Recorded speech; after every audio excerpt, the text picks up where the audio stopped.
Hang on, my cat needs to shit next to my computer. Oh, goody. I bet there's a con for that. I bet there is. You good? No good? Fantastic. Ugh. At least it won't smell. See the things I put up with for you?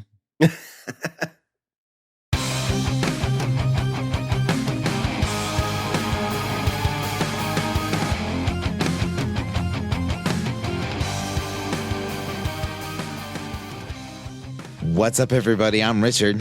And I'm Shawn. And we are speaking the language of bromance.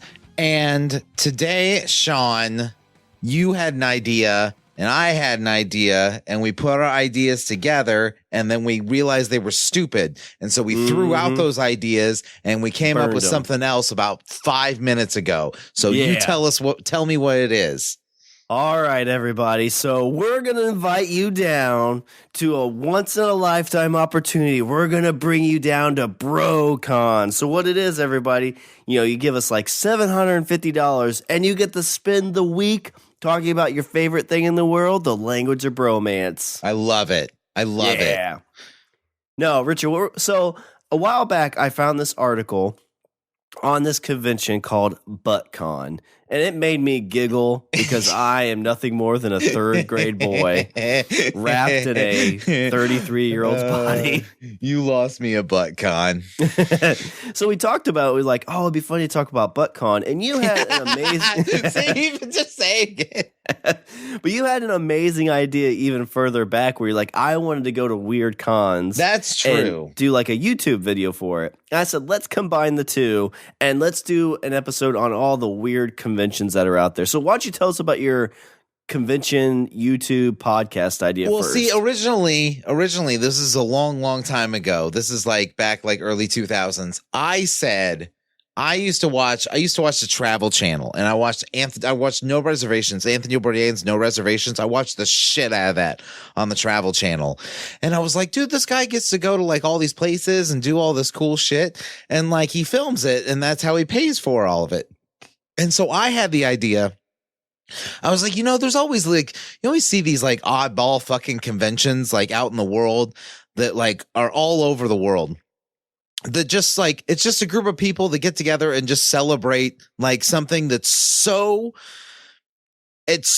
specific that to think that there's a gathering, a community of people that are that into something, and to see them all get together, I would totally want to be a part of that.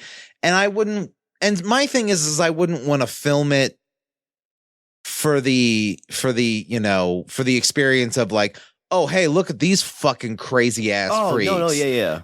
I totally want to celebrate all of this because, don't yuck someone else's yum. You know what I mean?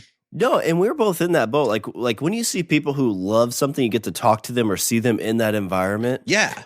The one I think about, and this feels like a phenomenon that's kind of happened in the last maybe 8 to 12 years, where these cons have all just cut. Because really all you had is a Comic Con, and there's the local Comic Cons that were going on, but everything became more affordable, and getting people to these places was a lot easier. Crowdfunding was an option. Yeah. You and I, we went to a podcast convention. Yeah. And, you think what can that experience be like? And it's you go and there's 6,000 people there that love podcasting, and they podcast and they talk about podcasts, and it's really exciting. In the end, being there, if you try to go and be hey, look at all these fucking yokels, it's no, this is people celebrating something they enjoy, and why not be around that? Because you may not dig it, but seeing people like something's a lot of fun. Exactly. It's people being happy. And you know what? You're a yokel to somebody else when it comes to somebody. Back at when I was a kid in 1993, all that long time ago, back in 1993, I went to a comic book convention in Chicago, and it was singly one of the best experiences I've ever had in my life. And I loved the fact that, and I didn't know it at the time because I was so into comics and I was so into that kind of culture that it didn't, looking back now, I'm glad it wasn't popular because I feel like I would have had a much different experience. Oh yeah, I could see that. Like going even to like the conventions here. Or Yeah. just, Well, okay. Like, so I went to the Chicago Comic Book Convention. I met Todd McFarlane. Okay. This is the guy that wrote Spawn. The guy that created Spawn created a whole bunch of characters for Image Comics at the time. made Family Guy, No, that's no. American Dad. No, that's not. It's not him. He does that one space show. It's not him at all. It's different people. Totally. Oh, Probably have the same amount of money though. yeah. They have the same last name though, too, don't they? Isn't that Seth MacFarlane? That was the joke. Yeah, I get it. It's very funny. Is there a con for unfunny people? No, but you should host it. Richard, nobody showed up. But I guess I'm saying that like 13-year-old me met Todd McFarlane, and it wasn't like at a booth, and it wasn't at like this guy was just walking around. Oh, Like, nice. Spawn had just come. Like Spawn was it didn't just come out, but Spawn was only, I think it was only on. He was only on issue like maybe 9 or 10 at the time. So Oh, so it was really early on. yeah, it was super early on. I mean, now granted, like McFarlane had, definitely has his, comic bona fides. Like he did runs. He did a huge run with Amazing Spider-Man, Amazing or Uncanny X-Men. Tom McFarlane was kind of a big deal, but this is when Image Comics had just, thrown their hat in the ring and said, "Hey, we're going to be a different kind of comic book company. You got your Marvel DC, and now you got us, motherfuckers. And we got Todd McFarlane, and he's going to create a bunch of characters. And one of the guys he made was Spawn. And I read the shit out of Spawn. I loved it. And so I met him there, and I got him to. I didn't even have him sign anything. I just talked to him for like 10, 15 minutes. And he, like I said, this guy was just walking around. Now, fast forward about 20 years later, that could never happen. I could never meet him just walking around. He's probably somebody that would garner like you have to pay to meet him. Exactly. Jason Aaron. He does the Darth Vaders. I think he did some of the Star Wars. He does Southern Bastards. Like he's got a pretty big like repertoire, not repertoire. He has a big like list of comics he's done. I got him to sign a few, but it wasn't a paid thing. But it was essentially you walk up, be like, "Hey, I really like your stuff." He's like, "Hey, thanks." Signs it, and you're on your way. Yeah, but and the lines are so big. Yeah, well, and also that's the thing is like you're like you look back at like back in that time, like comic book artists and comic book writers, like you might know the names, but you more than likely didn't know faces. Oh, for sure, yeah. Especially, yeah, because, I mean, that's pretty cool that you were able to pick him out just walking around. Are you sure it was him? It was like, No, it was him. Because the reason is because for Spawn, to help promote Spawn, they had just made a car, like a race car, and done it up in like all the Spawn colors and anything, and it was the Spawn mobile. Mm-hmm. And so he was just like walking around that. Oh, okay. Just like hanging out. Like you walked up like, "Oh my God, I love Spawn." It's like, "That's my brother. My name's Seth. I'm working on this thing called Family Guy." Like, whatever, loser. But I'm saying, like, you could go to something like maybe you go, maybe you're in love with one of these other weird conventions we talk about, or, interesting conventions we talk about. And like, maybe you'll meet somebody that you're, 15 years later that's like a, huge, massive success. Well, on that note, Richard, I think let's start with the first one that I found was the ButtCon. Yes, okay? Tell me about. So, ButtCon it takes place in New York, and this year's is going to be on August 21st. I mean, this was last year; it doesn't say the year. But ButtCon, and I'll just read this off their site. ButtCon is a convention where like-behinded individuals gather to educate, celebrate, and gyrate everyone's greatest ass at. Think Comic-Con, but with way more butts. Expect deeper conversations. That's exactly what I was thinking of. I was thinking of Comic-Con with way more butts. And uncommon experiences about butt health, butt fitness, and overall butt stuff with top doctors, experts, celebrities, and personalities that you'll want to hear from. A one-of-a-kind experience that you will not want to miss. So this is really all over the place too. Like they have porn stars. They have Asa Akira. She's an adult entertainer. They have Dr. Mark Hyman. Asa Akira is going to be there? Yep. Have you met her? Have you seen her? I mean, haven't. I don't watch porn, Richard. Shawn. I don't think I've seen her. Maybe I have. I don't know. I'm sure I have. I read she did an AMA on Reddit that I went through, and I like her. Dude, that stuff's super interesting. Like that's those, like I've got those porn star AMAs are fucking fantastic. I've got like it's funny because the first one I heard was what was the Katie Morgan. Was it Katie Morgan? Was she the one on Smodcast Network? Yeah. She had her like thing where she talked about her. Yeah. Oh fuck. What was the name of her show? Because she did a podcast on the network. I was like Talk Sex or something like that with Katie Morgan. Yeah, that sounds about right. My favorite of this right now that I saw it's Lindsay Dye. It's DYE, and she is the cake sitter. And the quote that she has under her picture is "All cake is worthy of a sitting." Aw, so Richard, do you know what I love? What do you love the most? Cake farts.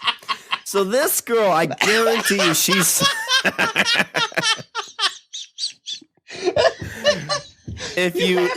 No, wait, because you have to. I can't. You have to explain this to people. What?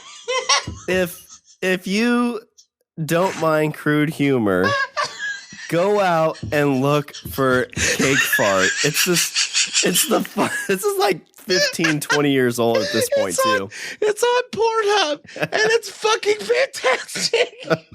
We watched it again recently. It's this girl that just like looks at the camera all stern and she's like, "Do you know what I like?" Fucking stone face. Oh yeah. Stone face. Cake farts. And you're like, what the fuck? She gets up on this counter, pulls her drawers down. Sits in a cake. This was on the Tosh Point Oh show too. Oh my god! And she lifts up with her like cake all over her butt. You see? Can't. This shit gives. I laugh so hard it gives me a headache.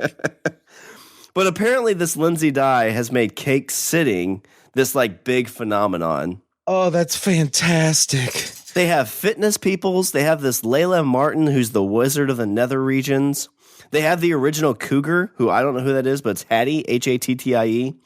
So they've got a butt surgeon. They got Dragon Sisters, which I don't know what the hell they are. I mean, there's just like, this touches the gamut of butt stuff. Yeah, it does. And so, like I said, going through this, they have booths for belfies, butt selfies. They have a anal like a porn star workshop, twerking competition, and the grand finale, Richard, is a cake sitting performance by Wait a minute. There is a class that teaches people how to do anal like a porn star. There's not only a class, Richard, it's a workshop, which you know what that means. Our wives aren't going to let us go. You know what that is, Shawn? That's not just a workshop. That's the Lord's workshop. That is. They're doing the God's workshop. When my wife and I first got married, I joked about going to the porn convention in Vegas, and she's like, "Well, maybe." This one, I'd be like, "Let's go to the butt con." She's like, "I signed us up for the pre-day workshop." And then you get there and they're like, "All right, men, drop your pants." Yeah. Yeah. Oh, well, guess had to happen sometime. But then the evening's finale is the cake sitting performance. Looks by like Lindsay I Dye. owe Richard $5. And her quote here, she says, "I'm here because my butt is my career." That's nice. Yeah. And she said something along the lines of like, "I've never seen a cake that didn't need sitting," or something like that. But this, like I said, touches the gamut. Like, this one is talking about this girl and her boyfriend went and said, she said, "Today's my boyfriend's birthday and he's super obsessed with butts." You know, that's it's great. Like, they teach you like good toilet culture, like, you know, how to wipe your butt efficiently. Really? Health wise. Yeah. Like, it's not only just like your butt health, it's like the kink of it. It's the, you know, the enjoyment of it. It's the health of it. Touches the gamut of butt mania. That's great. Yep. And if you're interested, it's buttcon.splashthat.com. And this one is, like I said, August 21st. I don't know if that's this year's or last year's, but usually check it out. See what you did there. Well, they usually do those like around the same kind of time frame. So, well, and we're recording this, like at the end of the year. So like probably 2020's hasn't really been announced yet. Yeah.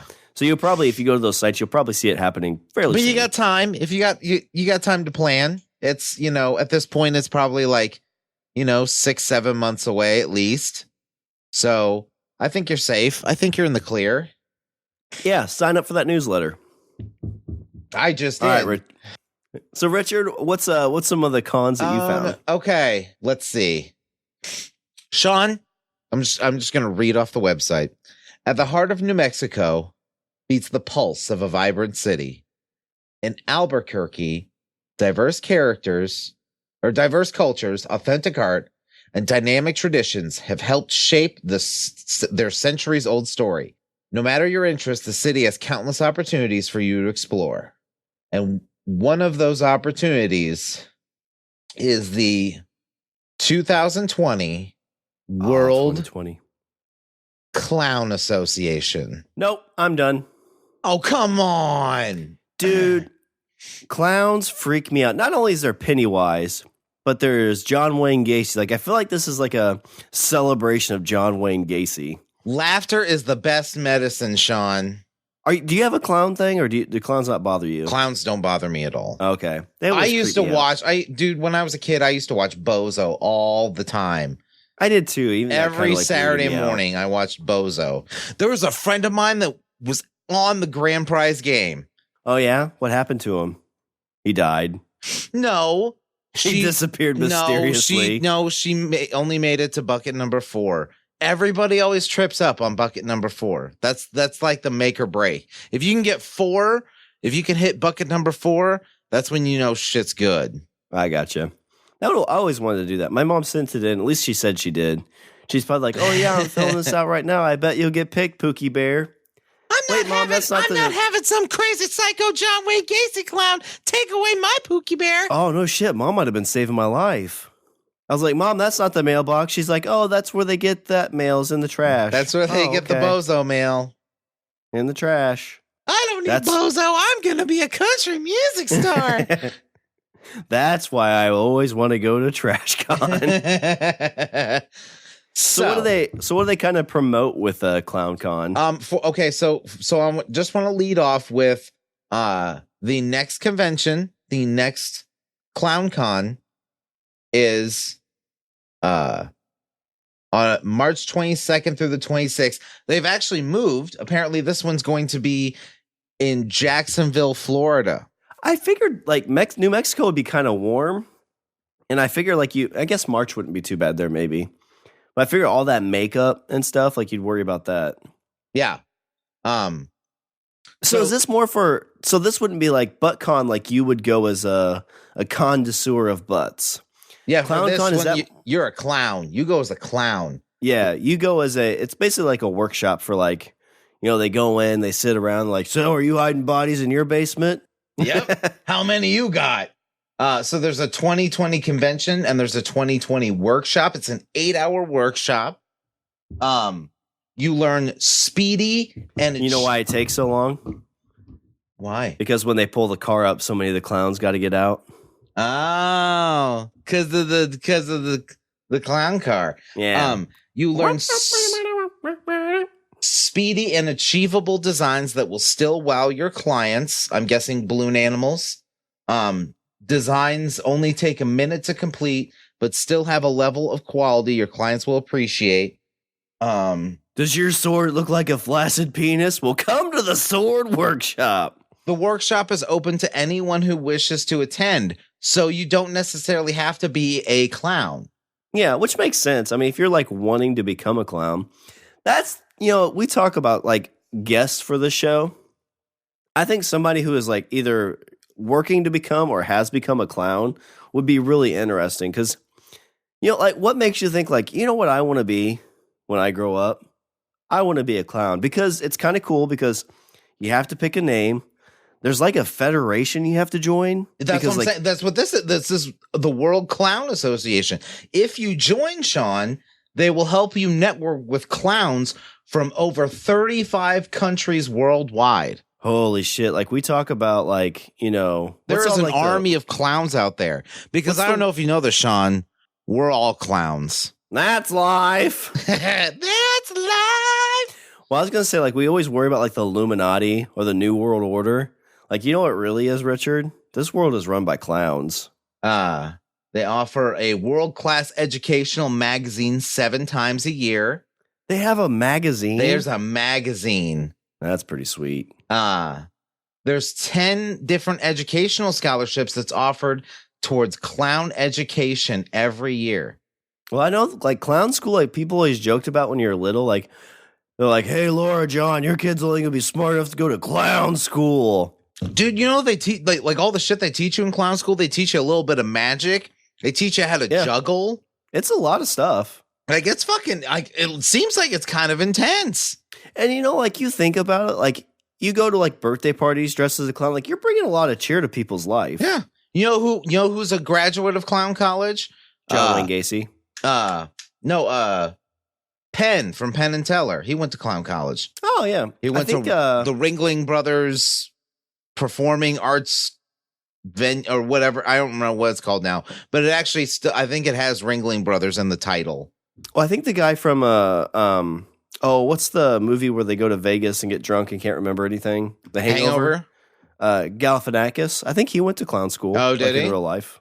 Oh, if you join your you can be eligible for a $2 million liability insurance. Have you ever had your house randomly searched and found with bodies in your basement? That's not what it's for. Get the JWG insurance policy. A lifetime membership is only $500. So for $500, you can be a lifetime member. That's not a bad deal. I mean, especially does that come with a magazine? Yeah, that's not bad. Do you think they do get tired of the John Wayne Gacy jokes? Do you think that happens a lot? I don't think anybody tells the John Wayne Gacy jokes. I think that's just you. Oh. Well, let me talk about, so we're going from clowns and let's go to something else creepy, Richard. I don't know how you feel about these things. I think in small doses, they're okay, but there are people who way overdo this in their house and it's kind of creepy. But Richard, how do you feel about taxidermy? I've seen it. I've seen it in movies, and it doesn't seem to bother me in movies, even when they deliberately try to draw attention to it. Look at this! Isn't this fucking weird and fucked up? Look at this. I'm like, I mean, it's all right, but I have yet to see taxidermy in the flesh, so to speak, in real life that doesn't look stupid.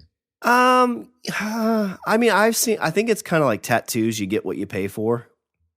Cause you remember the Lost Boys? That's what Grandpa did in Lost Boys. Yeah. He just fucking made all that taxidermy shit and he put that shit on Craigslist. No, he not Michael, but the other grandson, the one that yelled all the time.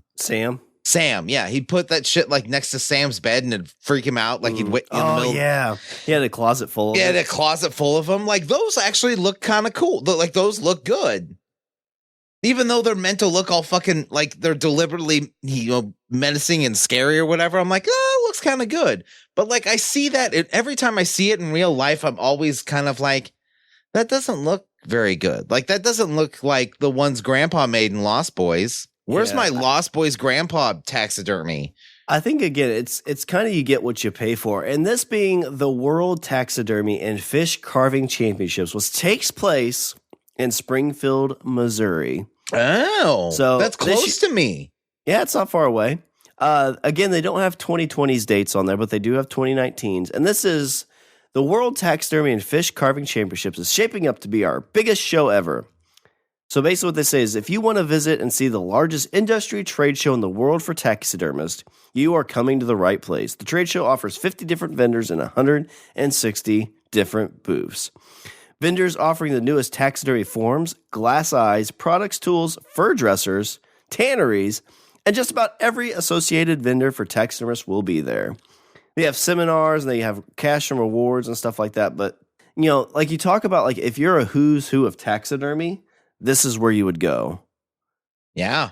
And, you know, they have like kind of a show. It's a big, like, they how have much like, is like you were saying, like you get what you pay for when it comes to taxidermy.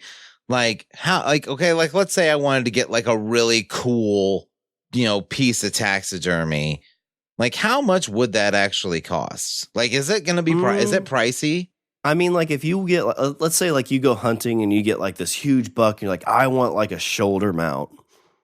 That's probably going to cost you like upwards of $8,000 to $1,000. See, like the heads on the wall, those I don't like. That's never looked good to me. I've seen some that are pretty good looking. Like the full on intact, you know, animal, like, you know, doing some kind of fucking pose or something like that. Those like, are badass. Those look really good. Like the bears that are standing up. I can't remember. Wasn't that in that was in some Patrick Swayze movie? Was that Roadhouse? Or was that just Patrick Swayze? Maybe. I feel like that was Roadhouse. Like he went, like there's a big bear and like he dropped it on somebody. Yeah, those are cool. But like that, if you get like a bear and you get that thing stuffed, I mean, I bet that's easily $10,000. Damn. Yeah, I know, right? So what you're saying is I'll never be able to own a bear and then lie to people and say that I killed it. Yeah, because I mean that's one of those things. Like even if I would totally do that. Yeah, even if I got one of those and was like, I really want this, it's like I probably spend $10,000 on something else. Yeah, but you know, although, like, tell me if you had a bear, like a giant stuffed bear in your house, and people walked in like, "Holy fuck, where is that? Where did you get this bear?" And then you say something like, "Oh, I fucking choked it to death with my bare hands." Like, tell me that you wouldn't get laid. I would hope. I mean, unless they're a part like, of PETA. If that doesn't, I feel like if that doesn't do it, you know. Well, do you think, is it the bear or the bear rug? Like, I always feel like you, like in front of your fireplace, the bear rug, and like, oh my God, you killed this. Make love to me on this bear rug. Oh my God, I feel so safe and scared at the same time. Put my head in his mouth. But what's cool, the fish carving thing, so I didn't realize this, but you know, like, you go to people's houses and they have like that big fish that's jumping out of the water, like that taxidermy. Okay. Actually, it's very less common now, but that's not an actual fish. Oh. So fish don't hold up very well with taxidermy, I guess. I would think, yeah, that makes sense. They flake and stuff like that. So what you do if you catch a fish, you're like, oh my God, I want somebody to basically make a mold of this. You measure it and you take a picture of it, and then you take that to a taxidermist. They basically recreate that in a, you know, ceramic or not fish-made material. So they make it out of like epoxy or something like that? Yeah. And they'll paint it and make it look like the fish you caught. Oh my God. The fish you caught, you get to put back in the water. Shawn, you could do that with a shark. That would help you overcome your fear. You could like get a picture of a giant shark, and then you take it to the guy and you're like, make me this shark. And then Tiffany would walk in and then she'd be like, why the fuck is there a giant shark on the wall? And then that's when you're like, baby, I overcame my fear and I punched this shark square in the face and it had a heart attack and died. Yeah. And then she's like, oh my God. You overcame your fear and posted your kill. You're such a man. Make love to me on the shark. Whoop. This damn thing's slippery. Ooh, the fin. No, she'd be like, oh my God, Shawn, we're going to ButtCon. But Worth Richard, that is the World Taxidermy and Fish Carving Championship convention. You know, I might actually consider possibly like day tripping to that. That wouldn't be bad because you would get to see a lot of interesting animals that they've taxidermied. Yeah, because I feel like everybody's, you got your bears, your deer, your squirrels. I want to see if there's somebody that like does like weird taxidermy and like put like does like weird shit with them, like puts them in like people clothes and like has them like pose like a raccoon playing a piano. Yeah. Oh my God. Would that not be fantastic? Yeah. I would pay $8 million for a raccoon playing a piano. Oh my God. You could fucking cosplay it as Rocket and have it do shit. Oh. Right? Yeah. Any like PETA listener right now is like, you're an animal. I mean, if it's already dead, obviously. And if not, I mean, it doesn't take much to kill a raccoon. It's a good point. It's a fucking trash panda. All right, Richard, what do you have for your next convention? Okay, well, I have something similar to fish. I feel like a lot of the conventions we've been talking about have been very centralized, which is really odd. Have you noticed that like most of the conventions we've talked about so far are very like middle America? I think that's because it just kind of makes it easier for coasts. Because if you do it on the East Coast, you're going to get the Midwest and the East Coast, maybe a little from the West. Yeah. If you go West, it's kind of the same. But if you get in the middle, like I think it's just easier for everybody to get to. Yeah. It's your compromise. Yeah. Okay, that makes sense. I can see that. This one, Shawn, is all the way over on the West Coast. This is in Sacramento, California. But there's a reason because the California is in the title. Shawn, how do you feel about fish that aren't just fish, but are also people? You know what? I think my first crush was Ariel. So, yeah? Yeah. Well, then you'd be right at home here, Shawn. I'm talking about the California Mermaid Convention. You know what's interesting? Like you talk about conventions, you're like mermaid convention. Like there's surely only one in the United States. Richard, there's an Oregon Northwest Merfest that takes place in Oregon. See, that's wonderful. Yeah. Not only is it like, it's not like on the other side of the coast. Like it's in like the same region. See, I have a calendar of events here for the California Mermaid Convention. This is for anybody in the Sacramento area. This is July 10th through the 12th in Sacramento. On that Friday, you will have a swim with the mermaid session, and this is for kids ages 4 to 11 at 8 a.m. till noon. Shawn, would you throw your son in the water and be like, swim with the mermaid, son? Yeah, probably. Shawn's swimming with a bunch of hot girls with shells for bikinis. That's true. I'm like, no, son, let me go first. I can be 11. What's funny is the Merfest one, there's a big like pirate thing in there too. Sold. Oh, this one there's a person dressed as Ariel and then the evil octopus lady. Ooh, there's an advanced underwater modeling mermaid workshop. Dude, those women that do that stuff, that's freaking crazy. Have you seen any of the pictures of they do for that? I'm looking at a couple. Yeah, they do. It's pretty cool. Yeah, they seem pretty cool. I don't see a price on the Oregon one, so I don't know if it's free. On that Saturday there is morning mermaid yoga. You were just talking about Mergia. You were just talking about pirates. At 11:15 there's a band called Calypso's Own, which is folk/pirate music. Nice. The Merfest one, I don't know if this one is the same here, but it's really a lot about like ocean non-polluting. So it talks about like the debris in the ocean. Huh. I like that. Yeah. A little bit of education. Yeah. You can have a sophisticated siren photo shoot, pro mermaid transformation photo shoot. Evening swim party.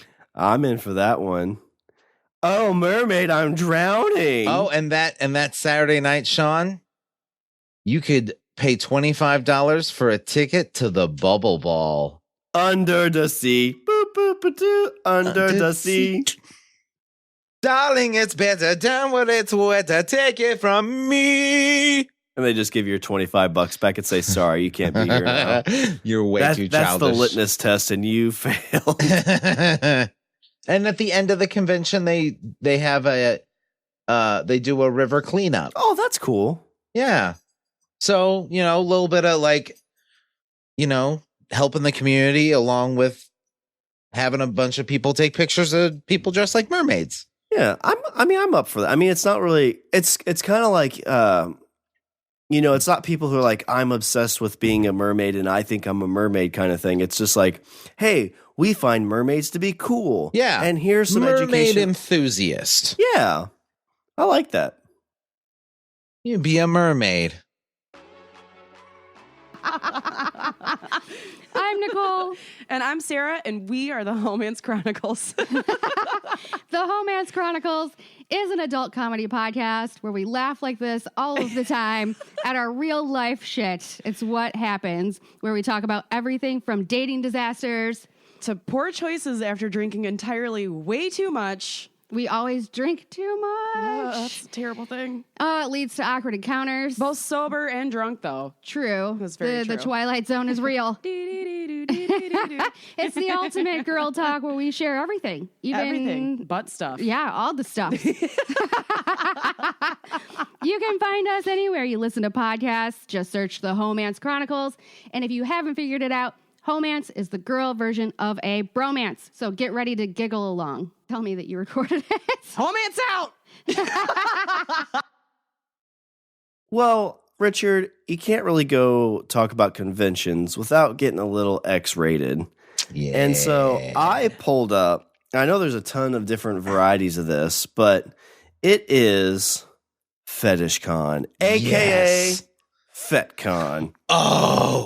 Wait a minute. I thought it was about Boba Fett. It's not about Boba Fett?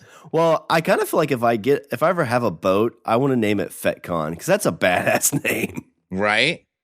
So the original fetish trade show, 20 I feel like years running. Would you, okay, but let's say, what if you show up at FetCon dressed up like Boba Fett? Do you think people would be like, dude, like what, wrong Fett? Like what do you I don't know, think but was now I want to Did you read the brochure? What did you think was going to happen here? Well, I mean, I looked at the first picture and I thought there was a Wookiee and the explanation. Oh, I thought it was Fett with 2 T's. Goddamn spell check. So hundreds of top bondage, fetish, and adult models, vendors, and exhibitors, clothing, latex, corsets, shoes, ropes, toys, and more, lectures, workshops, and demonstrations, erotic art show, private dungeon space, exclusive pervy pool party, and wild after parties every night. Join us for 4 days of kinky fun in the sunny Florida at FetishCon. Where is it in Florida? It is at the Hilton Streets Petersburg Bayfront in St. Petersburg, Florida. All right. So now would you okay, so let's say right now, would you want to go to FetCon? I feel like if you've never been to a adult style convention, like jumping right into FetishCon might be a little bit too much. Okay, so what's the first step? Tell me what your road to FetCon would be. Well, I think you'd probably want to start with like they have those, I think they're called like exhibits with like multiple X's. Okay. Like they have them in New Jersey and Florida, and I think it's more like adult stores and like toy companies and stuff like that. So that might be a good starting point, like a 1 day type of thing on there. Or like a party with other like-minded individuals? Yeah. Or is maybe. that, do you feel like you should baby step at like stores and stuff first and then move on to like going to say an event that's like locally in your town with like maybe like 10, 12 people? I think maybe like what you're saying is like maybe the party where like you put in a porno and you try to see like if you can not laugh the whole time through the porno. That might be the first step, because if you go there, like to the exhibit or fetish con, you're like, boobies. There's a dildo. And your wife is like, well, that's the model 1402. Like, how do you know that? Yeah. I guess I'm just asking, like, cause I've never been to Fetish Con, but I've been to like an event locally, like in my town. Richard. Yeah. Hey, life's about experiences, man. Yeah. Yeah. I mean, I think, because I mean, like, I will say that, like, after that experience, like, I wasn't put off from the whole thing. Was it the herpes? It did help. It did help me kind of define my tastes a little more, if that makes sense. Like, oh, I like this, but I don't like this. I like this, but I don't like this. You know, I like certain aspects of the lifestyle, but in a lot of ways, I feel like it's a very like, you can't take one without taking the other. Yeah, and like with this, I think like if you go to Fetish Con, it's more of, I feel like that's like you're almost expecting like some kind of, and I could be wrong about this. I know the other ones isn't like this. Like you don't go to like the big one in Vegas. You don't go there being like, oh my God, we're gonna have so much sex. Oh, like the AVN Awards or whatever. Yeah. But I feel like Fetish Con might be a little bit more interactive. And maybe it's just I would say it's as interactive as you want it to be. That's what I would say. So, and that's probably like, if you're like, oh, I just want to watch or see, that's probably where you'd skip like the private dungeon space and the exclusive pervy pool party. Because if you go to the exclusive pervy pool party, you're like, hey, quit touching me. Yeah. Hey, no, I'm not taking my pants off. No means no. Let me tell you something, Shawn. In that context, no does not mean no. Yeah, you gotta. So, like, when you walk into that pervy pool party, like, you always see, like, at the pool, there's the rules, and you're like, oh, I've seen this a million times. At the pervy pool party, you've not read those rules. You've not read the rules. Stop and read those rules. Yes. Because I don't know if you know this, but oh my God, please stop, you're hurting me is not qualify as a proper safe word. Not at FetCon. Not at FetCon. No, I always it's one of those things that it'd be interesting to go to because it was something like some or some like Netflix show where they kind of went to one of these and like kind of like it was very much on the aspect of like not showing you everything, but it was kind of like, oh my God, like this exists. Like it'd be something interesting to say like, oh yeah, I did that. But like I said, FetCon would probably be one that would be a little bit more like. Do you have any interest at all, like at even just walking around? Yeah, I mean, I probably would. It really depends with. So I'm not like a big. I guess when I think about this, with like the bondage is like really what they're putting in this, and that's not my thing at all. Like submissive dominance is just okay. It's never been my thing. Okay.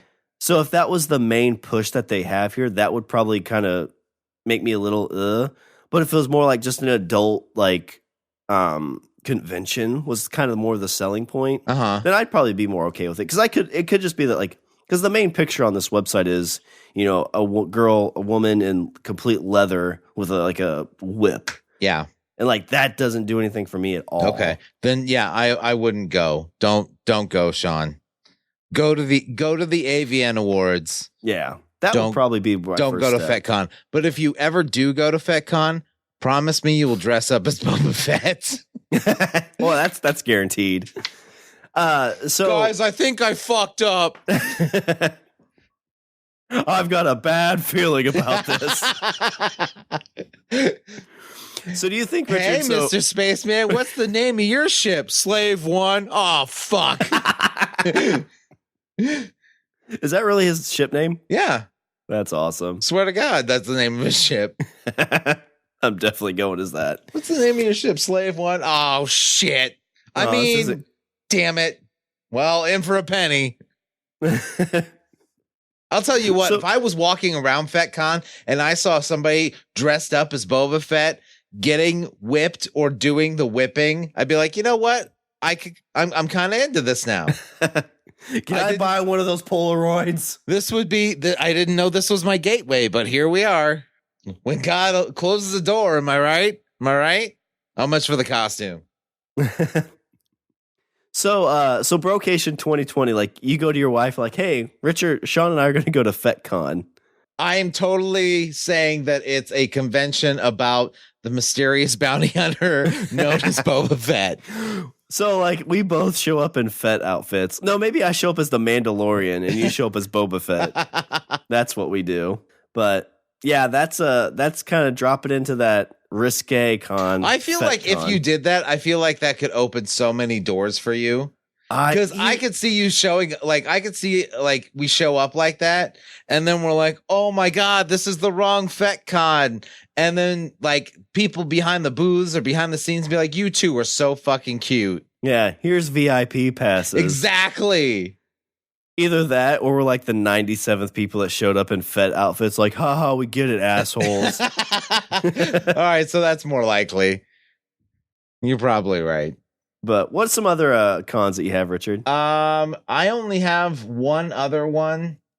Well, I have a couple other ones, but there's one that I'm really, really curious on because you were talking about something that you painfully dread, which is, you know, like big giant fish getting hung on your wall. Shawn, apparently there is a convention once a year put on by the WTO. The World Trade Organization? No, Shawn, the World Toilet Organization. So this is a convention all around toilets? This is a convention all about toilets. God bless America. Like, honestly, there are people out there that collect toilets.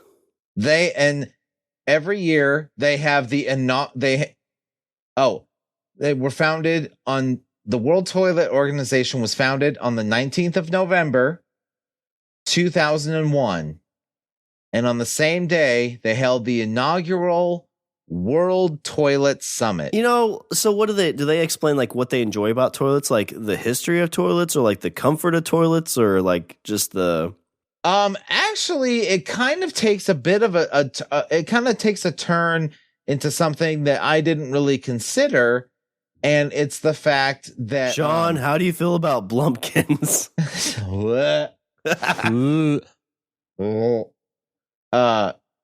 They recognize the need for an international day to draw global attention to the sanitation crisis. And so they established World Toilet Day on the 19th of November. So the sanitation crisis, what's that? Is that so? The sanitation crisis is basically that you have thousands of people that die because of improper sanitation. Not just improper sanitation, but people that are uneducated about proper sanitation in terms of like what how to put it together. Apparently there was a 2015 goal to halve the proportion of people living without sanitation. 1 billion people, or 15% of the world's population, still practice, and they actually call it, they still practice open defecation. So is that kind of like what we consider like third world countries or stuff like that? That's what we consider shitting in the woods. Open defecation. No, but the places that they're talking about with that, I'm guessing so. Yeah. I think it's more about bringing clean and safe. A clean and safe toilet ensures health, dignity, and well-being. Yet 40% of the world's population does not have access to toilets. You know what? The dignity part of that, like, listen, there's been times where I've had to like just drop trout and shit like in random places, like maybe like 5 or 6 times. You lose all forms of dignity when you have to do that. You're not wrong.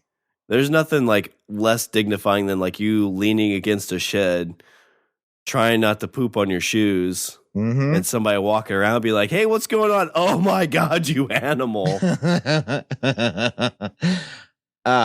Let's see if I can find some more about the World Toilet Summit. Does it deal with like getting clean water to places too? I think so.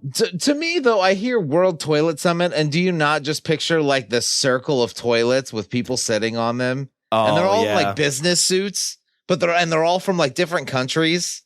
It's like the United Nations model. Yeah, it's like the United Nations, but everybody's sitting on toilets. That's what I'm picturing in my head. And like I object. I object. Order. And like they have the little phones up to their ear so they can hear, so the shit can be translated. Yeah, I was envisioning when you talked about that, it would be like these collectors of toilets. Yeah, God. I kind of thought that too. Like I saw like, oh, World Toilet Organization or the World Toilet Summit. I was like, that's got to be, like how far are we removed from like good sanitation in the States? I mean, like what, 80 years? Like you thinking like maybe 100 years now, but like, in the 20s and 30s, there was people that didn't have great sanitation here. No, I mean, we still had outhouses and whatnot. Which outhouses aren't bad, are they? I mean, they're not great, but... No, they're not great because you don't have like running water. You still don't have like running water. Yeah. Well, I think you're supposed to poop in the hole for a little bit, then cover it up and move. Yeah, that's the way I always understood it too. Or I think if you're in like the army and stuff, I think they burn it. Yeah, that's not the job you want. Nope. Let's see. They have these pictures of these guys and they just look like normal people. And I'm like, your area of expertise is toilets. Well, I mean, you spend like 80% of your life there. That true? No, it's a lot less than that. That's like, I think that you spend like 40 or 50% of your time in your bed. But like when in like your house, you have that comfortable toilet, like the one you like to sit on. Yeah.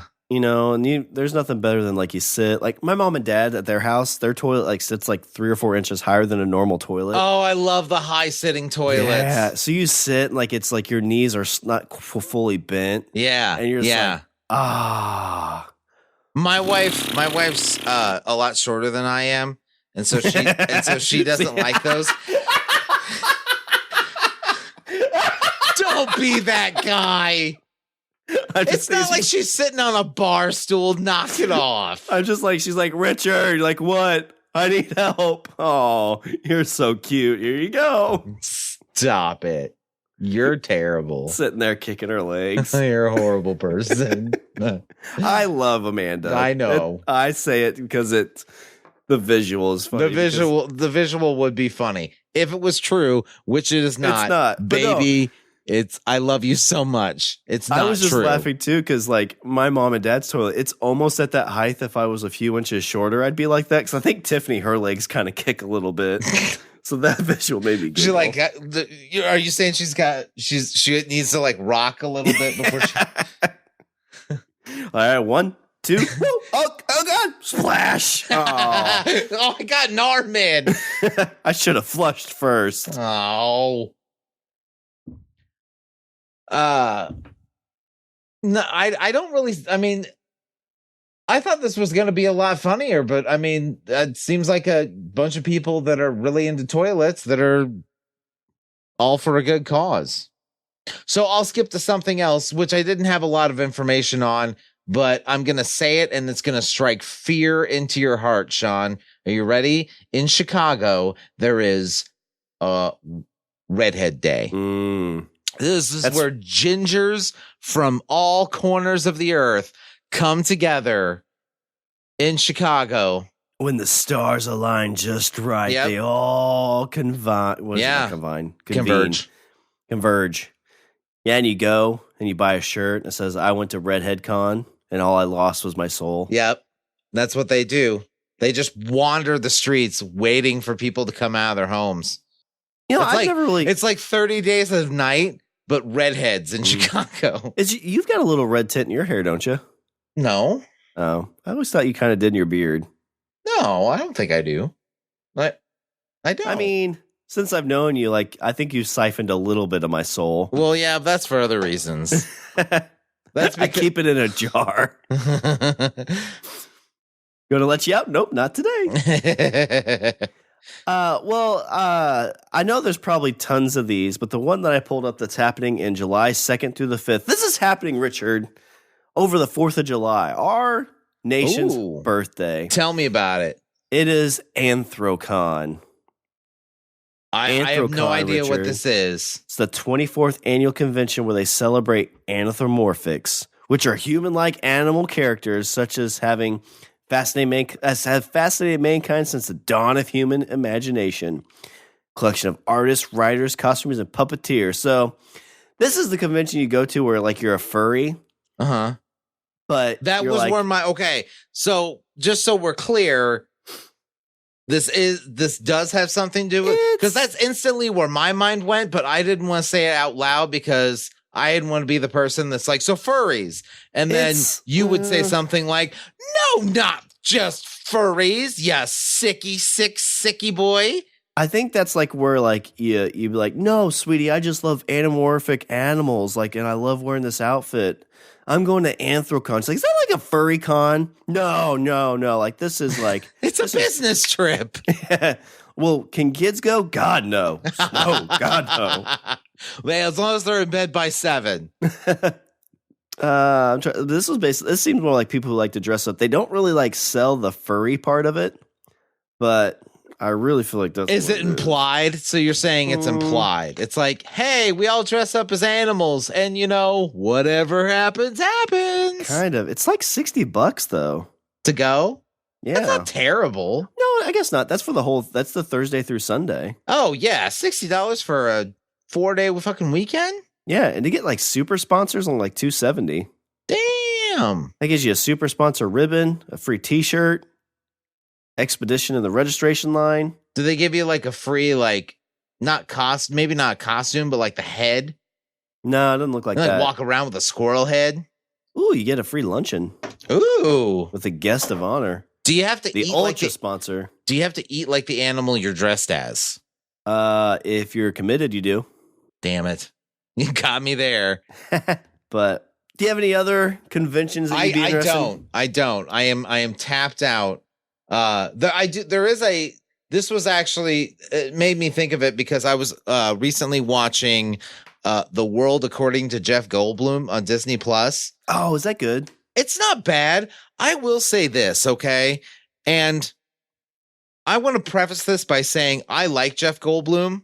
I do. I like him as an actor. I like him as a person. But he's weird. Like he comes off as weird, but not in a creepy way.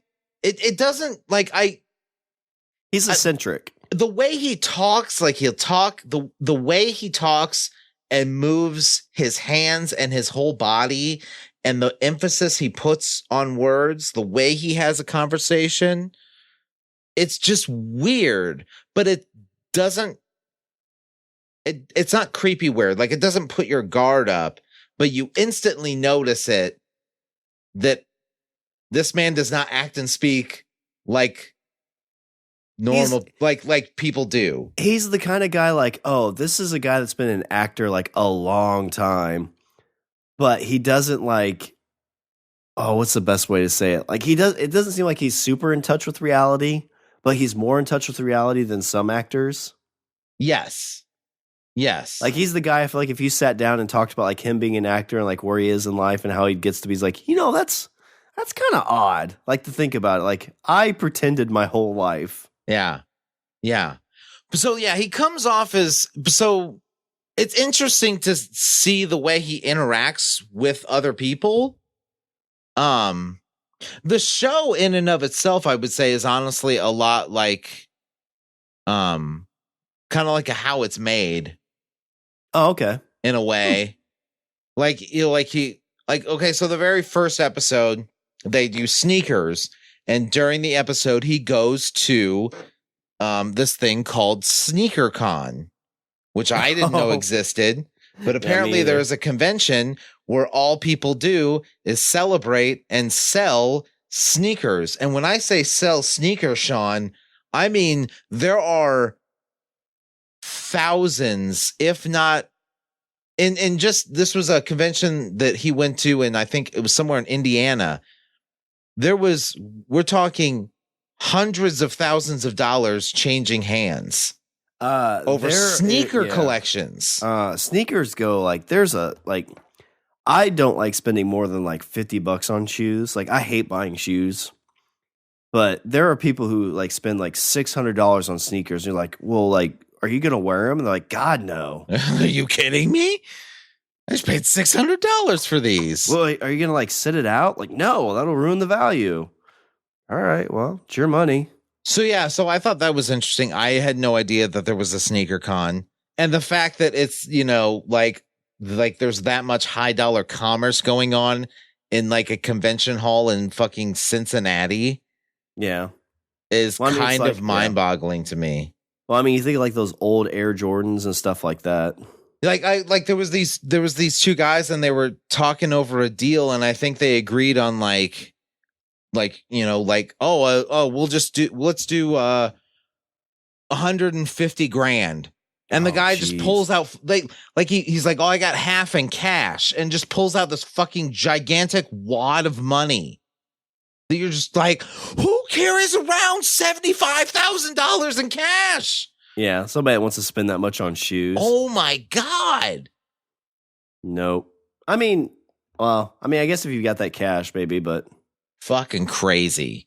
So yeah, so that was the last thing I had with SneakerCon, but I didn't have much on that other than to say it's crazy that there's that like those high dollars that go into it, and to that world according to Jeff Goldblum. It's an interesting show.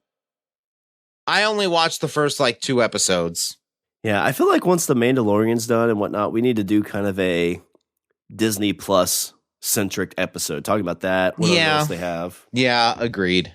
But all right, Richard. Well, I am out of cons as well. I think we've got a list of places we need to go at some point. We've got brocations planned out the wazoo. Yeah, we've got one that's going to take place at Looking at Wazoos.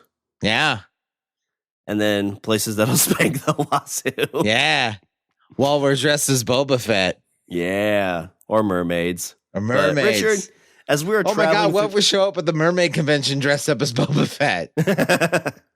Well, Richard, what do you have for some Richard's closing thoughts? Don't yuck someone else's yum.